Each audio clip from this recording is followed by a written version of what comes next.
प्रेरणास्पद कथा YouTube channel पर मैं धनंजय जैन आप सभी का हार्दिक स्वागत करता हूँ।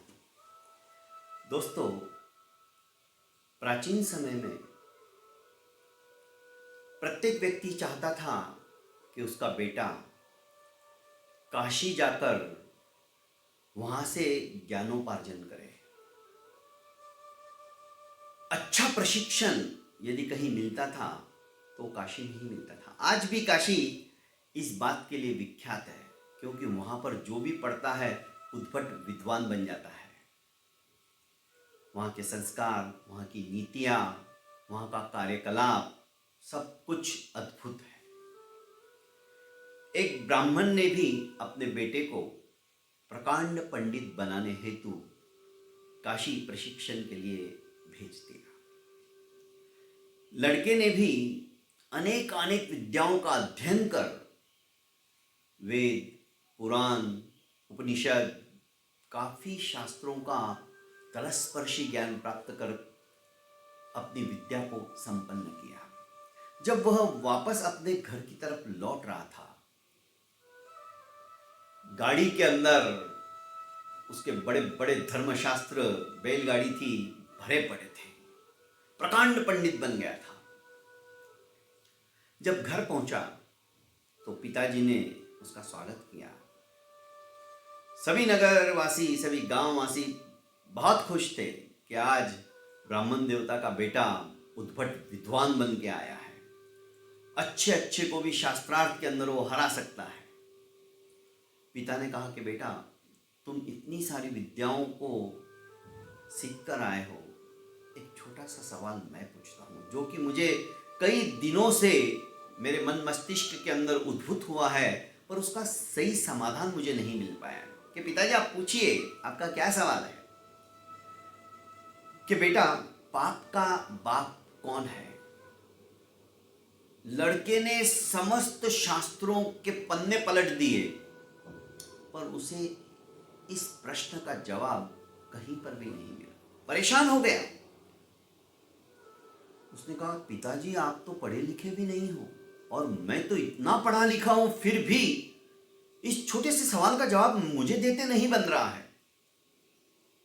मुझे तो ये सब कुछ सिखाया ही नहीं गया। कुछ ज्ञान प्रैक्टिकल भी होते हैं। ज्ञान पढ़ लेने से, रट्टा मार लेने से कोई ज्ञानी नहीं बन जाता है। ज्ञानी तब बनता है जब वो उसको आत्मसात करता है, आचरण में लाता है। खैर, उसने कहा कि पिताजी, जब तक इस सवाल का जवाब मुझे नहीं मिल जाता है मैं वापस घर पे नहीं आऊंगा। और यह कहकर वह चल देता है प्रश्न के उत्तर की खोज में। घूमते घूमते एक नगर के बाहर एक सुंदर अट्टालिका बनी हुई थी। उस महल के बाहर आकर रुकता है और आवाज देता है कि भाई कोई अंदर हो तो मुझे पानी पिला दो, मुझे बहुत प्यास लगी है। भीतर से 16 श्रृंगारों से सुसज्जित एक महिला आई और उसने चांदी के ग्लास में आगंतुक को पानी पिलाया। पंडित जी ने पूछा, देवी आप कौन हो और आपके पति क्या काम करते हैं? उसने कहा कि हे अतिथि, मैं वेश्या हूं और पूरे नगर के लोग ही मेरे पति है, क्योंकि मुझे नगर वधू भी कहा जाता है। मैं वारांगना हूं। इतना सुनना ही था। पंडित जी पश्चाताप के मारे कान पकड़ने लगे और हे राम राम राम, मैंने क्या कर दिया? मैं भ्रष्ट हो गया। मैंने आज वेश्या के हाथ का पानी पी लिया। वेश्या के ऊपर चीढ़ते हुए उसने कहा कि तुमने मुझे बताया क्यों नहीं? वेश्या ने हाथ जोड़कर कहा कि हे अतिथि, जैसे ही आपने पूछा मैंने आपको बता दिया। आपने पहले पानी मांगा, मैंने पानी लाके दे दिया। क्या अतिथि का स्वागत करना, सत्कार करना अधर्म है? मैंने तो अपना कर्तव्य निभाया है। अतिथि देवो भव की यह हमारी जो संस्कृति है। आप बाहर से आए, मैं तो आपको जानती भी नहीं हूं। आप कौन हो, कहां से आए हो, क्यों आए हो, आपका प्रयोजन क्या है, आप कहां जा रहे हो, आपने सिर्फ पानी मांगा, मैंने पानी ला कर दिया, क्या ये मेरी गलती है?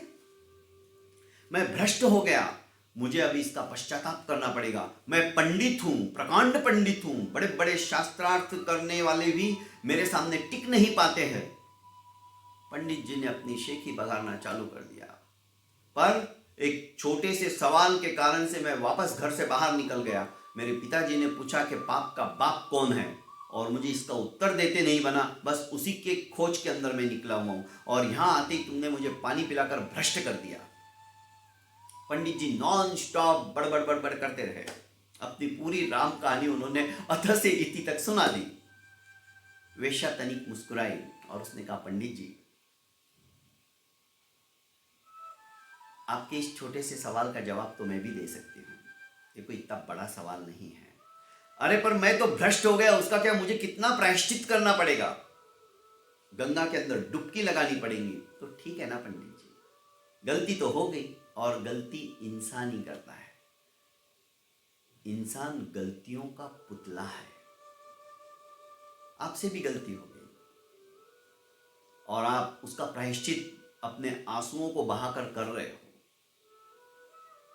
अब एक गलती हुई तो दूसरी और सही, आप आए हुए ही हो तो मेरे यहां पर भोजन करके जाइए। ये कभी नहीं हो सकता, जो गलती मैंने अनजाने में कर दी, अब जानबूझ के मैं वो नहीं कर सकता हूं। वेश्या ने कहा, पंडित जी, आपको आपके सवाल का जवाब भी मैं देने वाली हूं, और आप मेरे यहाँ पर खाना खाओगे तो आपको 5 स्वर्ण मुद्राएं भी मैं दूंगी। 5 स्वर्ण मुद्राओं का नाम सुनते ही पंडित जी के मन के अंदर लोभ जागृत हो गया। उन्होंने कहा, ठीक है, मैं खाना खा लूंगा, पर मैं खुद उसे पकाऊंगा, मैं खुद खाने को बनाऊंगा, तुम नहीं बनाओगी। मुझे सारी सामग्री आप एक कमरे के अंदर लाकर दे दीजिए, मैं अपने आप बना लूंगा। वेश्या ने कहा, ठीक है, जैसी आपकी इच्छा। संपूर्ण सामग्री लाकर रख दी। वेश्या ने कहा कि पंडित जी, आप थके हारे हो, और अतिथि का सत्कार करना, सम्मान करना, उसको भोजन खिलाना, ये गृहस्थ का काम है। ठीक है, माना कि मैं सदगृहस्थ नहीं हूं, उसके काबिल भी नहीं हूं, पर आप मेरे यहां पर पहली बार आए हो, मैं आपको इसके बदले में 5 स्वर्ण मुद्राएं नहीं, 10 स्वर्ण मुद्राएं दूंगी, आप मुझे ही खाना बनाने दो। 10 स्वर्ण मुद्राओं का लालच, क्योंकि पंडित जी ने कभी चांदी का सिक्का भी नहीं देखा था। जब से पढ़ाई में लगे थे, ना तो उनको कोई यज्ञ करने का मौका मिला किसी जजमान का, और ना ही हवन करने का मौका मिला। उन्होंने सोचा यदि मैं ऐसा भी करता तो मुझे एक आधा चांदी का सिक्का मिल जाता, पर ये तो सोने के सिक्के दे रही है, और 5 नहीं 10 दे रही है। अब वैसे भी प्रायश्चित तो करना ही है, एक बार डुबकी लगाने के बजाय 3 बार डुबकी लगा लूंगा। और पंडित जी ने मंजूरी दे दी कि ठीक है। 56 भोग तैयार किए गए, सुस्वादिष्ट रसोई बनी। पंडित जी खाने के लिए उस चांदी के थाली के सामने बैठे ही थे, और एक निवाला उन्होंने लेने की कोशिश ही की। वेश्या ने कहा कि पंडित जी रुको, जल्दी क्या है? यदि ये पहला निवाला मैं आपको अपने हाथों से खिला दूं तो मेरे को कितना पुण्य होगा। शायद मेरे जन्म जन्मांतरों के पाप नष्ट हो जाएंगे। मैं कोई पुण्य कर्म तो करती हूं नहीं, पर आपकी वजह से मुझे कितना सुख मिलेगा, कितनी शांति मिलेगी। प्लीज ये काम नहीं नहीं नहीं, तुम्हारे हाथ का मैं पानी पी चुका हूं, अब मैं ये काम नहीं कर सकता हूं। पंडित जी, इसके बदले मैंने जो जिंदगी भर की कमाई करके 20 स्वर्ण मुद्राएं इकट्ठी की है, वो सब की सब आपको दे दूंगी। मैं छाती पे बांध के थोड़ी लेके जाने वाली हूं। और मेरी ये पाप की कमाई किसी पुण्य काम में आ जाए, इससे बढ़कर और क्या हो सकता है। आप कृपया मेरे को ये छोटा सा मौका दे दीजिए, मैं एक ही कवल दूंगी आपको, एक ही ग्रास दूंगी, इसके बाद नहीं खिलाऊंगी। पंडित जी ने सोचा ठीक है, अभी 20 स्वर्ण मुद्राएं मिल रही हैं, और एक निवाला उस वेश्या ने एक माँ की तरह, जैसे माँ अपने बेटे को खिलाती है, पंडित जी को खिला दिया। पंडित जी भोजन करके तृप्त हो गए, जाने लगे 20 स्वर्ण मुद्राएं लेकर। वेश्या ने कहा कि पंडित जी, एक अंतिम बात और मानते हो? तो मैं अपना सर्वस्व तुम्हें न्यौछावर कर दूंगी, जो जो मैंने गहने वगैरह पहने वो भी दे दूंगी। बस आप तनिक विश्राम कर लीजिए, इस सुख शैया के ऊपर आप आराम कर लीजिए। आधा घंटा 1 घंटा आराम करने के पश्चात आप प्रस्थान कर दीजिए। जाते जाते मैं आपके सवाल का जवाब जरूर दे दूंगी। पंडित जी ने सोचा कि चलो अब आभूषण भी मिल रहे हैं। वे सोने के लिए जैसे ही पलंग के पास पहुंचते हैं, वेश्या एक खिंचाकर गाल के ऊपर तमंचा जड़ देती है। तमंचा इतने जोर से लगता है कि पंडित जी के गाल लाल हो जाते हैं। पंडित जी बोलते, तुमने मुझे मारा क्यों? अरे मैं तो वेश्या हूं। आप ये जानते थे। पहली बार जब आप पानी पिया तो आप अनभिज्ञ थे, मैं भी अनभिज्ञ थी। मुझे नहीं पता था कि आप पंडित हो और आपको नहीं पता था कि मैं वेश्या हूं।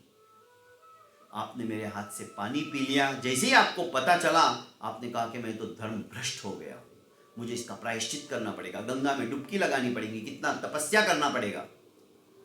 पर जैसे ही आपको मैंने 5 स्वर्ण मुद्राओं का लालच दिया, आप तैयार हो गए मेरे यहाँ का खाना खाने के लिए। मैंने 10 स्वर्ण मुद्राओं का लालच दिया तो आपने मेरे हाथ का बनाया हुआ खाना खाने के लिए भी आप समुद्यत हो गए। मैंने 20 स्वर्ण मुद्राओं का लालच दिया तो आप मेरे हाथ का निवाला भी लेने के लिए तैयार हो गए। पंडित जी, जो आपके पिताश्री ने पूछा ना आपको सवाल, पाप का बाप क्या है? बस पाप का बाप ये लोभ ही है। लोभ ही पाप का बाप है। आपका लोभ उत्तरोत्तर बढ़ता ही चला गया और आप भूल गए कि मैं एक वेश्या हूं। आपने सोचा कि चलो एक साथ कई प्रायश्चित कर लूंगा। ये ऐसा नहीं होता है। प्रायश्चित, सॉरी का मतलब होता है जो गलती तुमने आज कर दी है, दोबारा भविष्य में वो गलती आप ना करो, उसका मतलब सॉरी होता है, उसका मतलब प्रायश्चित होता है। दोस्तों, कहने का अभिप्राय, छोटी छोटी कहानियां हमें ये नसीहत देती है कि जीवन को उत्कर्ष करने के लिए हमें क्या करना चाहिए। उसके पिताजी ने एक छोटा सा सवाल पूछा था, पाप का बाप क्या है? ग्रंथों पंथों को पढ़ने से जीवन का कल्याण नहीं होगा दोस्तों। जीवन का कल्याण सद्गुणों को विकसित करने से होगा। आत्मा के अंदर जो हमने कुछ सुना है, जो ज्ञान हमने प्राप्त किया है, उसको आत्मसात करने से होगा दोस्तों। इस तरह से यदि हम मेरे YouTube चैनल के ऊपर छोटी छोटी कहानियों के माध्यम से, प्रेरणास्पद कथाओं के माध्यम से आप अपने पूरे परिवार वालों को यह कहानियाँ सुनाते रहिए। अच्छी लगे तो इसको लाइक कीजिए, सब्सक्राइब कीजिए और ज़्यादा से ज़्यादा शेयर कीजिए। बहुत बहुत धन्यवाद।